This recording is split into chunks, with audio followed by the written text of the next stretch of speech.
So like yesterday, I watched The Kiss of the Spider Woman, which is a remake for a like 1986 movie or something. But this one has Jennifer Lopez in it, so Jennifer Lopez was there, and Oh, right. Yeah. yeah, it was good. It was like a political musical type thing. Huh. It was well done. And so yeah, so that was yesterday. Day before was the battle. Yeah, I don't know what next week is, but the cool thing is like if you're there, unless you're someone's guest, like more than likely it's like you've done something. So it's a ground for meeting other prestigious filmmakers. We are the Get Reelisms podcast. I am Adam Chase Ready. And I am Christine Chen. And surprise, we're both filmmakers. We get into it by sharing secrets, advice, and gossip in filmmaking. We even get our other filmmaking friends to share theirs too. So please, everybody, join us for an ode to filmmaking. If you don't appreciate us being a free podcast, what are you doing here? Anyways, ladies and gentlemen, welcome to the Get Reelisms podcast, episode 178. We're almost 200, y'all. Wow. 20 till 200. I am Adam Chase Rani. And I am Christine Chen. Hello. Welcome. Hello. Are we alive? We are alive, and we're Yes. alive. So, still alive. Christine, enough about me yapping. It wasn't listen to my bullshit. What is going on with you? Not too much, except that I saw Leonardo DiCaprio 2 days ago. Insane. Yay. So And you saw the also- screening of One Battle After Another, Oh my god, it was so good. and it was good. It was an excellent film. I saw it twice, actually. So the first time I saw Let's it go. was at the DGA. I wasn't even supposed to go see it. My plan that day was to go see the Aronofsky film, but I was Yeah. on set, and not on set. I was at the LA Kids Book Festival running a booth for Get Reelisms. The Aronofsky film is Caught Stealing. Yes, that was the one I was supposed to go see at the DGA, but the event that was at ended an hour later than I had put it in my calendar, so the movie had already started. So by the time I finished doing everything, the only movie I could catch was One Battle After Another, which I was like, all right, guess I'll go see that. And then when I got there, didn't realize like how packed it would be. I got there at 6:30. That's like early for me because the thing starts at 7. But you know me, I may get in like 5 minutes before it starts, kind of gal. Yeah. I Oh, don't yeah. like to waste time.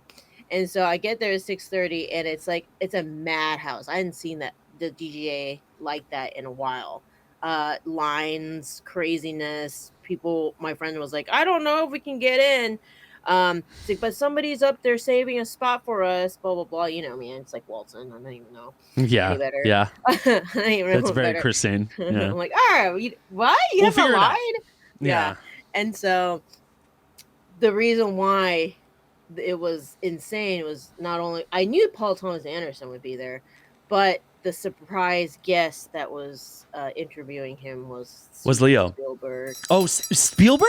Oh, Yeah, it was shit. Spielberg. And I was like in his eye line basically because I was sitting right next to the guy who does the like sign that says like 5 minutes left. So I was in the front row.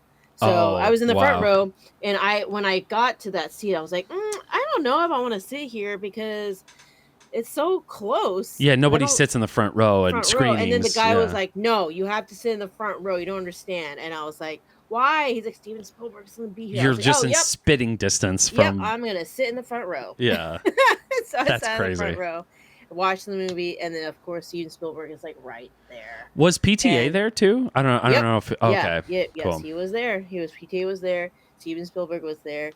That's And, insane. That's and it was a crazy. fantastic movie. And I liked it the first time. Like I was like, oh, this is a great movie. I loved it the second time.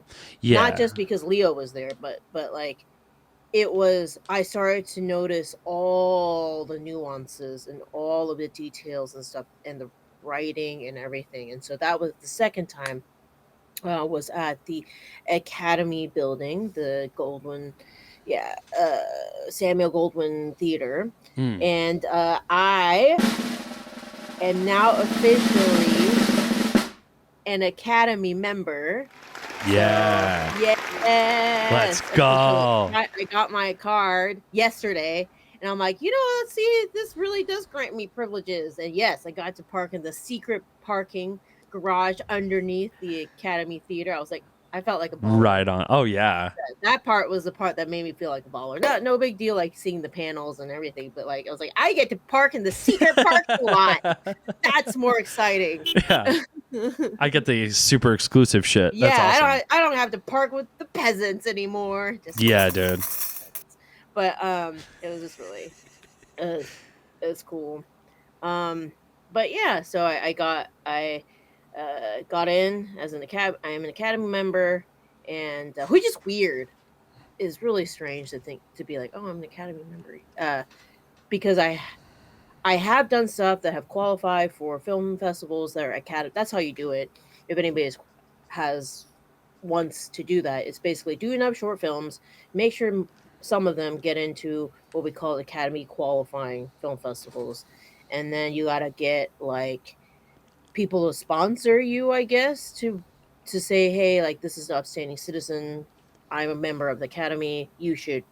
So we nominate people. I guess that's how it works. I'm still trying to figure that out. Yeah. I stumbled into it, honestly. I feel like that's in line with my entire life. Stumbling into things. So I stumbled into it because the guy that was directing Chris Tashima in the short film Yokai is an Academy. Not only is he an Academy member, he won an Academy Award in like 1998 or so for a short film, and he's like on the board of governors and is in charge of like recruiting and everything. And I guess when he was casted in Yokai, he did his homework to make sure he wasn't wasting his time, and looked me up and stuff, and then was like, oh, this girl's done some shit. And then so he asked me, hey, how come, are you a member? Why aren't you a member? And I'm like, I don't know. Do I need to be a member? Am I supposed to? Like, I don't know. I just work here. Yeah, pretty much. I was like, is that important? I really had no clue. I was like, why? Why do I need to be a member? Yeah, pretty much that was my why. He's like, you're like my sister. You're just like always asking why. Like, why do I need to do that? It's like, because it's important. It's like, yeah, but why is it important? Yeah, pretty much. I'm like, I don't know. He like, because it's like Academy. I'm like, so. So is that special? Is that like, give me powers or something? I don't know. Okay. I'm just clueless about in life, it seems like. Yeah, it's like, and so, Same. And the funny thing is, like, he was like, I want to nominate you because we need more female, and especially we want female of color to be in the Academy, because they're really doing a push, which thank you, the Academy, for diversity. Yeah, because if you go to the Academy, it is primarily older white males. A lot of whiteys. So a lot of whiteys. It's pretty much all that. And so there's a big movement push to have more people of color, and so they're like, he was like, I want to nominate you. I'm like, oh, okay. He's like, all you have to do is write a letter as to why you should be in it, and then like we'll push it through and see what happens. And then I get an email. It was like, well, like many months later. I had no clue. I was like, oh, cool. Never heard from them. Just like everything else that I do, where I hear from them never. I probably didn't get it. And then welcome to the Academy. I'm like, who are you? Yeah. Well, the best part was, oh, this is the DGA. Been like, never heard of them. But the whole time, all I was thinking was like, fuck, I have to pay another membership fee. That's all I was not excited, because like, I have to pay next month. Pay rent next month. What the fuck am I supposed to do? I can't pay for a membership. Everything is a pay to play here in Los Angeles. Everything. Oh, that's America in general, Christine. Yeah, I'm like, DGA, you have to pay to play. This is I have to pay to play. Being in the film test, I've been in that. That's not bad, but film, any organization is a pay to play, and I get it. It's because there's a lot of work that goes into making these organizations run, but also I'm like, pain in the ass. I can barely pay my rent. Yeah. why? Right. Why do I pay another membership fee? So that was my excitement. But of course, like the benefits outweigh the cost, right? Like I'm now realizing yeah. it. I am now realizing it. Yesterday, I got my flu shot at the DGA, and it Oh, wasn't like, man, a flu shot at the DGA is like a party. that I did is not expect it. They had music going on. There was brunch like happening in the background. They had massages, and like, what the fuck? I know. I came out. I was like, what the fuck? Yeah. It's like you're like an Amex Black Card member, and it's like, Yeah. oh, you're in the top floor of the hospital. You're not with the peasants Yeah, in it the was bottom crazy. floor. I was looking. I was like, wow. That's crazy. I was talking to one of the members, being like, "This is what it's like to get a flu shot," and they just started laughing. I was like, "This is my first time getting my flu shot," and they're like, "You'll get used to it." I'm like, "But it's literally, I kid you not, it was like a party. It was a Yeah. party." I was just floored because usually when I go to a flu shot, it's like CVS. Yeah, there's a crying it's baby dingy. somewhere. Yeah, exactly. It's dingy. It's not happy, and you're just like, no. This was like the nicest everything. And I was just like, aha, I understand now the value of being a member. And then the other time that I realized it was the value of being a member was I went on a date, and the guy was very kind and took me to watch Superman, which I really enjoyed, Mhm. at the AMC. And when I sat there in the AMC, I was like, man, I haven't been to a regular movie theater in a while. And I'm like, oh no. I've been at that DGA theater the entire time, dude. Yeah, I am a bougie ass bitch now. Yeah. Like, and AMC's are like dumps now, dude. They are like they are dirty. They're dirty, grungy, seats maybe sticky every once in a while. Alamo is a little nicer. And by the way, Alamo is fine. It's not the cleanest. So, oh, man. But Alamo is fine. Better. It's fine. It's better. Okay. It's better. It is better. But yeah, I don't. Yeah, without a shadow of a doubt, like every other movie theater that I've been to, yeah, it's just always crusty. The Jesus. floors are sticky too for no reason. Yeah, there's trash everywhere, and I'm Trash, just yeah. like, oh wow, like this is what regular people's experiences are like. Yeah. Going to the movies. This is what the plebeians feel. Wow. Wow. Class warfare. Oh man, I was like, man, I feel like a bougie ass bitch. Yeah. I was No, like, but I where's mean, the like, panel? yeah. Like, I don't go to movies now without a panel. Where's the director? Where's Leo? Where's Leo? where's everybody? Yeah. So I just thought it was kind of funny to have that realization of like within 3 years, I'm already like, AMC. Dingy ass movie theater, overpriced popcorn. Yeah. That's so funny, dude. That is hilarious. Well, I'm glad you now have still experience film in a poor person's level. I'm a poor person. How's the weather up there, Christine? You know. No, the funny thing is I already know, like, one day when I go on maybe another talk show or whatever about, like, my career, I'll be like, oh, yeah, I used to just go to movies all the time because it's the only thing I could afford because it was free for me to go to them. Oh, yeah. I mean, I would do the same thing. Like, yeah, That's for all those I of will you... do now. For anyone who's new to this, like, can you explain to them like the DGA screenings and like you don't pay for screenings? No, essentially. so we pay a membership. It's like it's a club essentially. So you can't, nobody can just get in. It is a for the DGA, it's directors, UPMs, and ADs. So that's who can qualify for it. And to get into it, you have to have fulfilled a certain number of work days that the DGA has approved. It can't just be like, oh, I have worked these days. If they aren't approved for some reason, then you can't get in.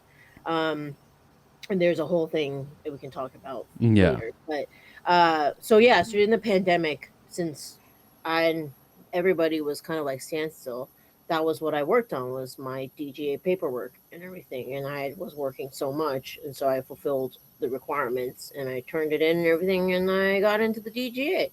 And so there's a membership, but with it comes benefits like weekly screenings, and these weekly screenings, a lot of times, a lot of the DGA directors will come and do the panels and stuff, which is amazing.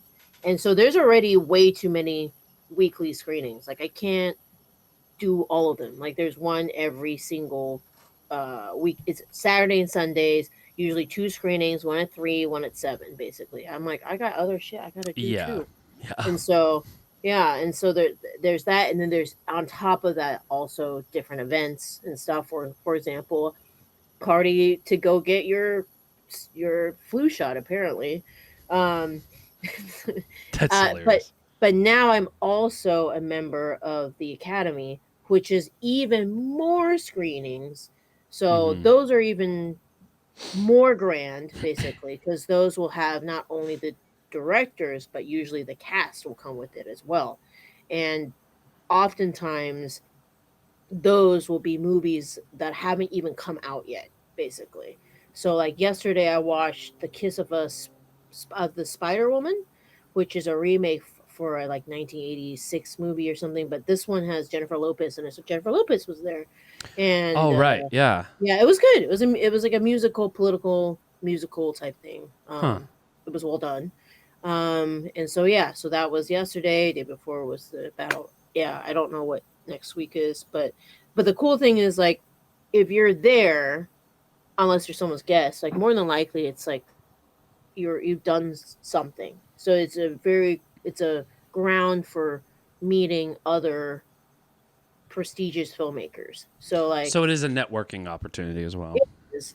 Yeah, and so like that's how we met, or how I met Jim Planet, the Yeah. our guest who's the gaffer for E.T. and many of the movies of our childhood. Please listen to that episode. It's one of my favorite He's episodes that we've awesome. done. He's Yeah. so interesting. He's such a nice person. So I saw him yesterday, and I also saw him the day before. He always sits in the same spot, I've realized. And so now I actually asked him yesterday. Well, I like, mean, Jim, he's an older gentleman. yeah, He I'm like, likes his Jim, do ways. you live in the theater? Yeah. Yeah, I have a place upstairs. He's like, well, he essentially is very close, lives very close. Oh, so to he's the walking theater, distance? Nice. kind of. And also he's like, what else am I gonna do? Yeah, Yeah. so apparently he just like when he does watch this 3 o'clock screenings, he just stays there and then to continue on to watch the 7 o'clock. Yeah, so Wow. I know it's cray. But then I thought about it, I'm like, you know what? You're right. If at that point, like, what is there to do? I Well, would yeah, I would just watch absolutely. movies the At whole that time. age? Yeah, Yeah, absolutely.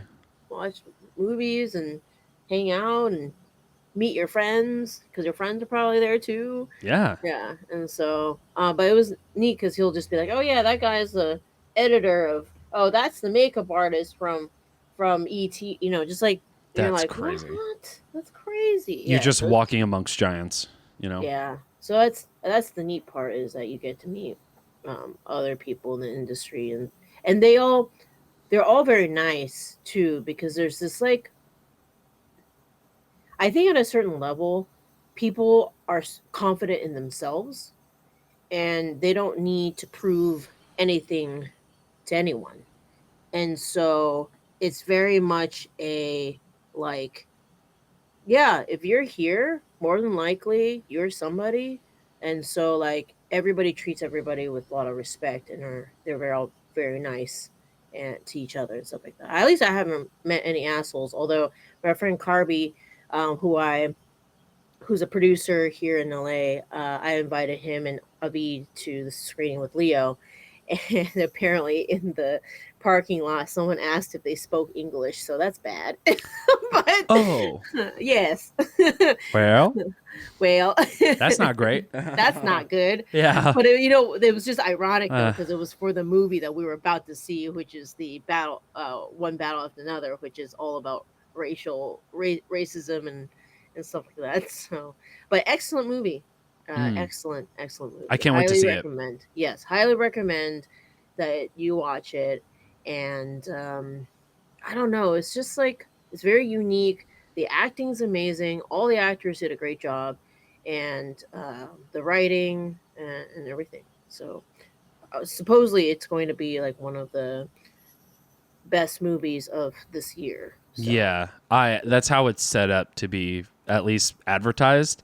Mhm. Which I get really scared about. Like, I know. I don't like it when, I mean, like, because I've seen movies where it's just like way too overhyped, and then I would watch it and I'm like, it's fine, I guess, you know. But like, I would have other people, like normie friends of mine who aren't in the film industry. I call them normies too. Yeah. who would call me and be like, oh, what did you think of this movie? I'm like, eh. And they're like, oh, of course, you're a cinephile. You like artsy, fartsy, fucking. But it's like, no, I love every movie. I love Marvel films. I appreciate every movie. Like that's the hilarious part, is that like I actually do appreciate Marvel films. I don't appreciate Marvel films nowadays. Because you know it becomes like corporate cookie cutter stuff. You know. I don't know. I appreciate all movies because I'm like, that was logistically difficult to do. And that was logistically difficult. The whole time I was watching Dune, I'm like, where was base camp? Yeah.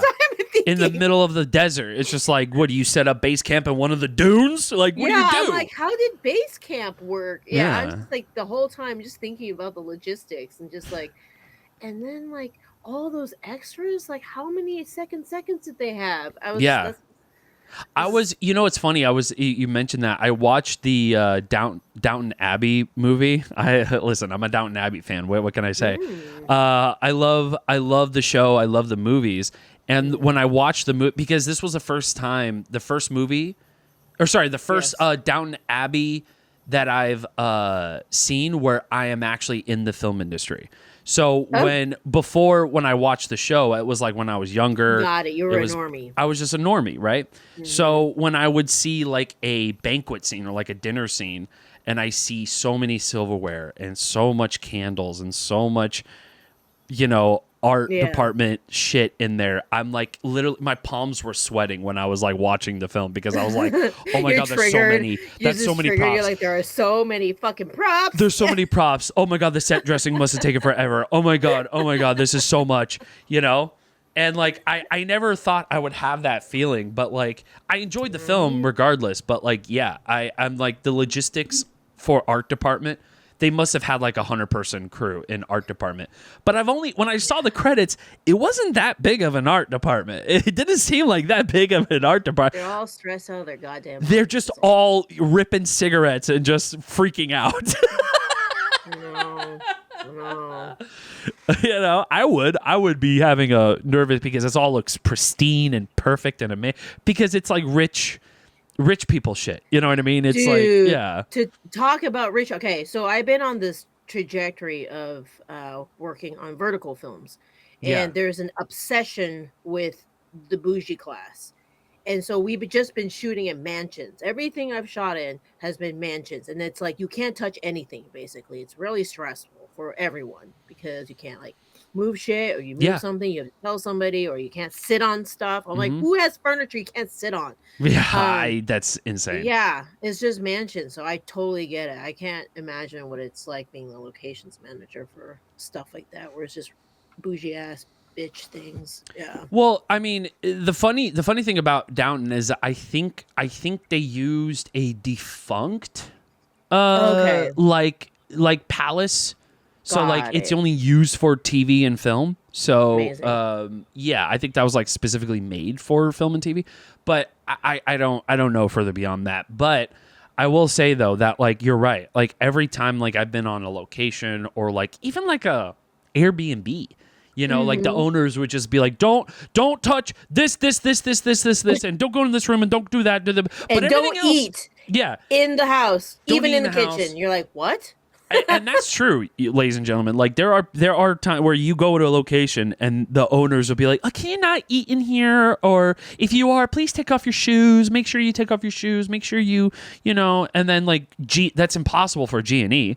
So G&E is like, what do you want us to do? Like just not like go in the house at all and set up blinds. Not walk, you know? And so, of course, they're going to need to. So, yeah, you always, like, it's always funny when you see, like, homeowners be, like, relaxed but not. You know what I mean? Like, they say, like, oh, you can do anything. You can film, you can, if you break stuff, but you just can't do this. You can't do that. You can't. And there's a whole laundry list, you know? Totally. Yes, but it's always, but... I know. It's like, okay, just know that, like, when you're in a film, like, there's just going to be, I'm not going to say, oh, your house is going to be destroyed. But, you know, the mistakes will happen. Sometimes we will move a C-stand and, oops, there's a little hole in a drywall. Shit happens. Film's hard. There's a lot of things that are moved around. Yeah, and there's just a lot of people that are inside your house and moving around, and lots of people sweating, lots of sweaty people. That the house can smell very quickly. One episode, a Turkish steam bath, Turkish bath, a Turkish bathhouse. Yeah, gross. It is really gross. Yeah, yeah. So how about you? How's Texas? I'm coming to Texas. Did you know that? Yes, you did. I do know that. You're gonna have dinner with me. I'm very excited. Yeah, it's rough. it's rough. I don't want to be like it's great, you know. But no, you should tell the truth. Always. It's not awesome right now. You know, it's hard. The industry is hard because, like, I'm even like thinking about moving out of Austin, even you know, because it's just like maybe San Antonio or something, you know, or San Marcos. Like I've seen San Marcos. Yeah, San Marcos is not bad. San Marcos is. I've seen a few apartments. It's just, dude, rent's going up. Apartments here in Austin are matching because I for those of you who don't know, I grew up. I was born in the Bay Area. I'm from the East Bay. Represent San Francisco, Oakland, all that, right? And I'm never a stranger to high rent prices around the Bay Area because it's always high. Like Oakland or San Jose or any of those places, like you're gonna find apartments that are one bedroom, $3,500, something ridiculous, right? Right. I checked on Zillow and you know apartments.com. Literally, I'm seeing apartments for $3,000 in Austin. $3,000. It's starting to get to be LA pricing now. That's for a one bedroom. That's LA price, dude. You can't. LA is stupid. 3,500 easily. Yeah, for even just a single bedroom, single unit thing. Like, and it's not like, you know, a luxury apartment. It's not like you know, it's not like we're in the inner city district and we're within walking distance. You know, I mean, there's really nothing walking distance about Austin, but you know, unless you're in the city proper, I guess. But even then, though, like people causing that. Yeah, but like if you need to cut across town, like for me, I guess I was privileged being in the Bay Area because we had BART, which is a train system, Bay Area Rapid Transit, that goes all around the Bay Area. So when I would need to, like, let's say go to San Francisco and I need to go up north, I can just hop on BART and I'm like 2 stops away. Austin, it's like, well, we can get an Uber for $7,000 or we could just maybe take a bus and the bus is always late. You know, I'm not trying to knock but still Austin can't bus compare system. to the bullshit that's here, though. Every time I go to LA's landlocked. You have to drive. You don't have a choice. Yeah. You have to drive everywhere. Same with Texas, but like, I mean, LA could have used a train system way more than even the Bay Area. It's somewhat. A lot of Bay Area people are going to scream at me for that comment, but I don't care because LA is hard to traverse. But basically, this is what you do: you go to Austin, and you feel like, oh, it's so shitty, but then you go to LA and spend spend like a month there, and then you'll never complain about Austin again. Yeah, because everywhere is packed. It's all expensive, Just spend a month in LA and you'll never complain about anywhere else again. just to have a lunch with somebody, you have to take out a loan in LA. You know what I mean? It's like between gas, between getting, you have to pay for parking. Everywhere you pay for parking. I will never complain about Austin ever again. I mean, well, there is. Am I setting myself up to fail for saying this? But there's plenty of things to complain about Austin about. But this is coming from a guy who believes that most cities are shitty.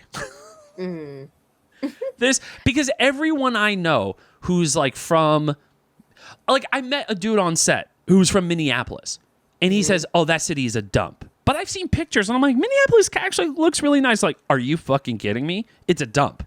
You don't want to go to, why would you want to go to Minneapolis?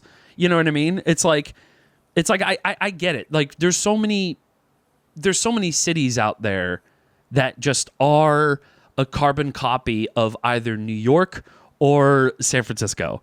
In my opinion, I know that's a hot take. I'm sorry, but it is just truly a carbon. Like, Austin to me is like, if for those of you in San Jose, for those of you in the Bay Area, it's like San Jose, but like spread apart. That's what Austin is, for me at least. And Austin, there's plenty of things to complain about. There's plenty of things to complain about Texas, period. You know what I mean? Like politics.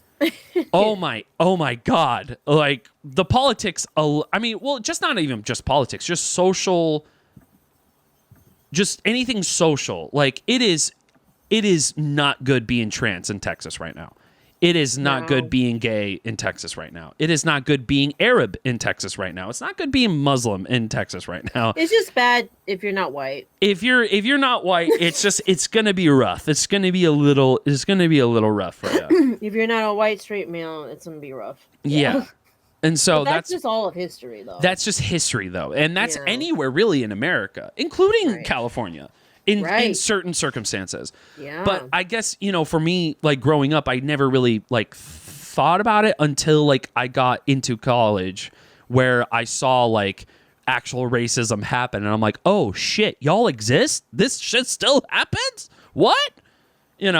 So it's definitely mind-blowing. But, when you have a city that's yours, you stick by it. Even if it's a shitty city. Like you with your love of Austin, right? It's like, I get it. I am 100% understanding.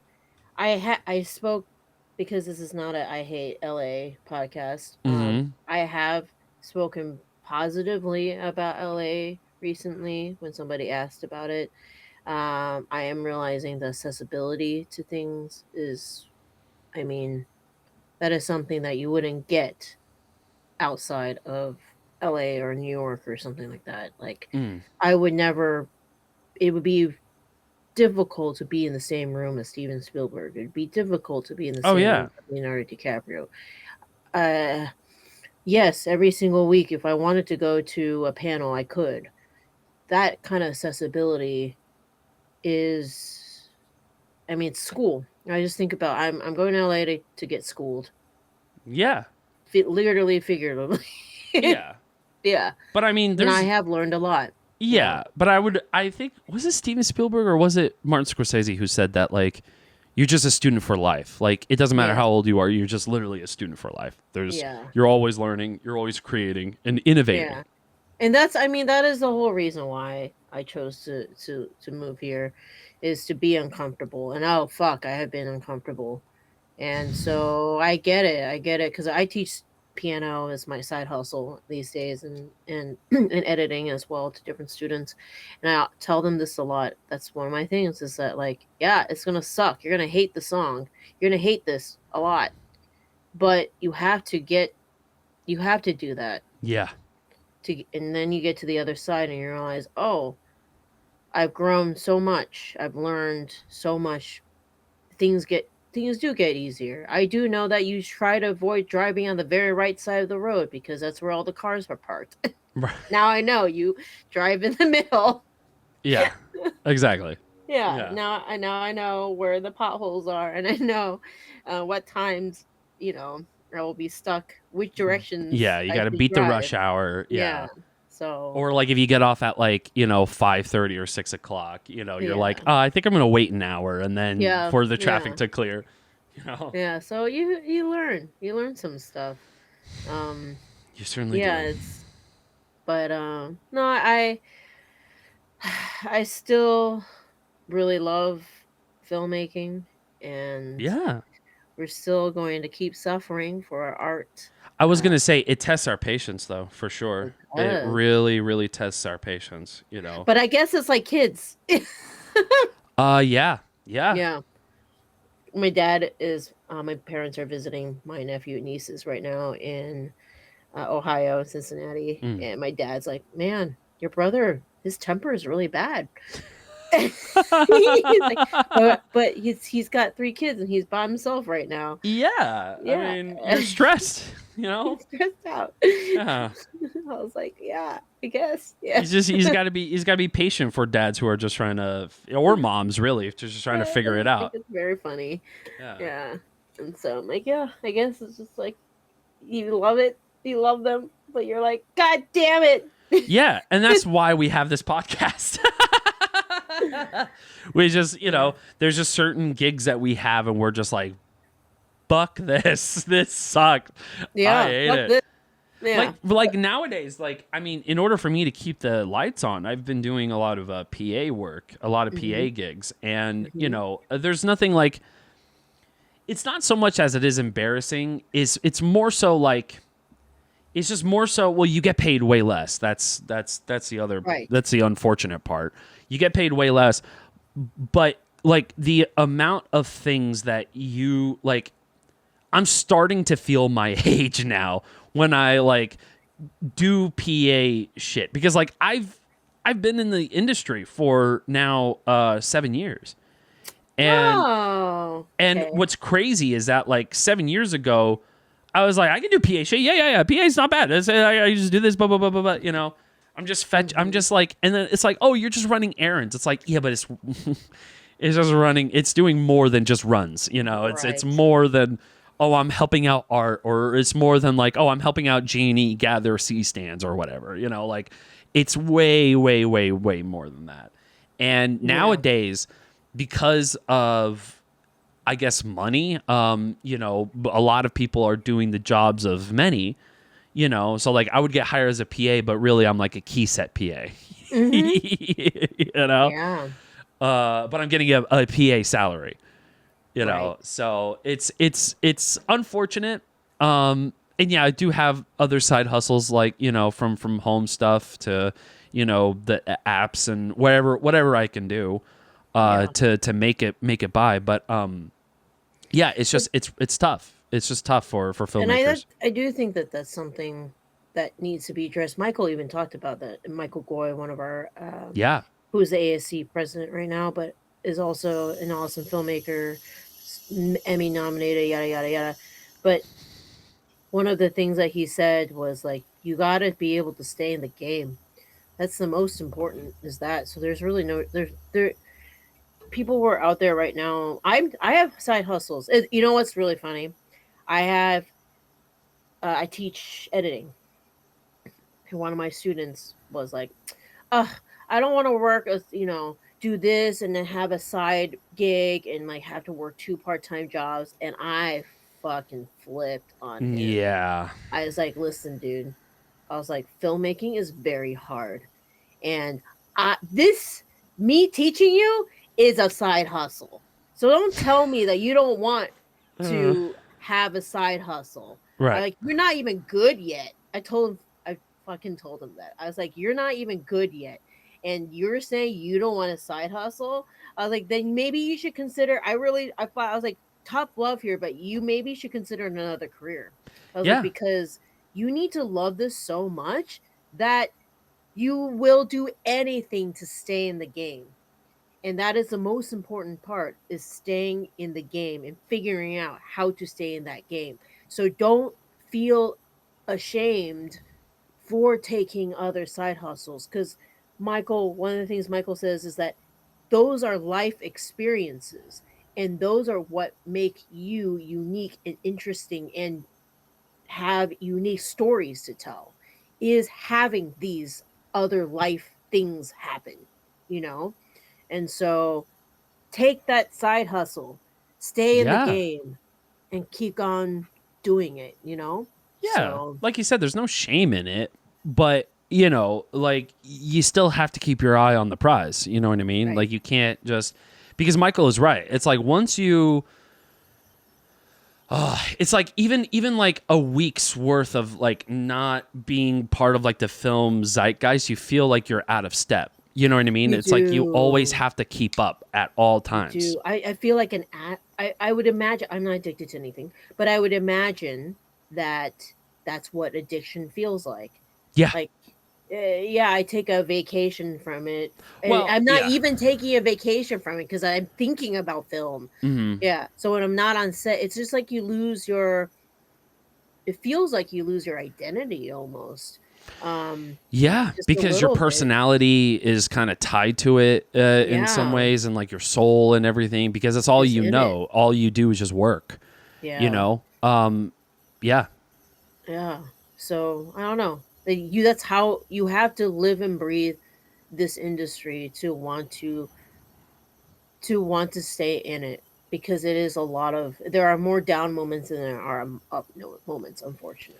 It Yeah. did make me happy though, like thinking back to the writer strike and the SAG-AFTRA strike, Yeah. and seeing so many normies like understand the scale of SAG, and that 1% of SAG are dedicated actors who only do acting as their sole proprietary like job. Like that's their Right. only job is to act. That's the 1% tiny ass percent, right? out of the tens of thousands that are doing part-time Trying to work. do They're stuff. doing Yep. Uber, they're doing all Mhm. these things, and it's like, yeah, that's what you have to do. You just Yeah. you in order to keep the lights on and yourself alive, you're going to need to do other shit. Because when you make something that, because it's easy, like I had a job where, you know, like it was a regular 9 to 5 job, and it Mhm. was nice, it was sustainable, I had a W-2, I had benefits. Yeah. You know, and now, you know, I'm barely I don't even know what's going to happen next month. You know what I mean? I mean, I'm fine. Yep. I'm not doing bad by any stretch of the imagination. I'm just Sure. saying, like, it is the heightened of stress is way more elevated if Yes. you are in this industry specifically for money. Yes. You're just you are going to disappoint yourself, and you're going to go crazy. You Agreed. will go 100%. insane. Yep. You know, even people Yeah. who are here to just be like, well, Steven Spielberg makes like millions of dollars, and I want to be Steven Spielberg. It's like, yeah, me too, man. 0.03%. Me too. Yeah. All of us want to be Steven Spielberg. We all Yes. do. But it's just sometimes, you know, luck is just not going to go our way sometimes. Yeah. You know? It's luck. It's many things. It's timing. It's the state of the environment at that time. Yeah. It's many things. And it's Especially now with the film industry being as volatile as it is, and people are talking about AI more and more, you know, it's scary, because like I saw something on Instagram that kind of worried me a little bit, was that there was a and you could correct me if I'm wrong if you heard this before. I'll try to find the article. But there was an article that I read that was like from Variety, maybe, that said that they're already making an AI film to be like showcased in a film festival, like big film festivals. Oh, like Sundance. wow. And like a completely AI made film. Yeah. And I'm of two minds of this, is because like, one is that AI is a phenomenal tool that I feel like, you know, can be utilized for good and really, you know, expedite productivity, especially in film too. We can use AI to expedite a lot of shit, right? But the problem with AI for me is that like when you then become reliant, Right. and you put things have first to yourself. yeah, you're just doing it all, and like, oh, we just make an AI made film, no film crew, no cast, no talent, no production, no nothing.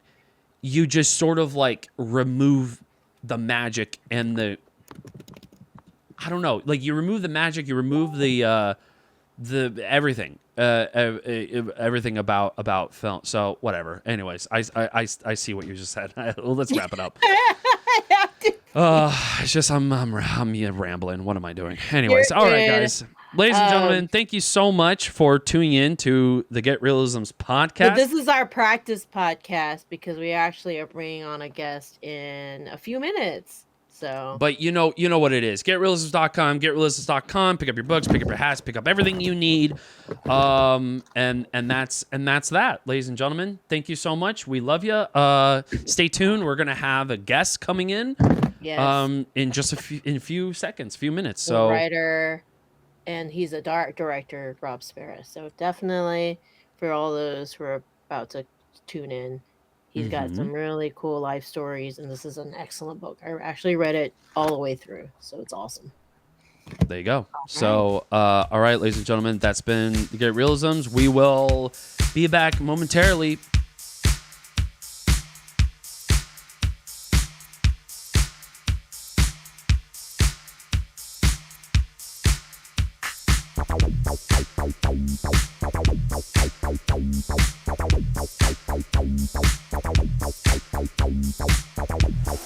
Bye.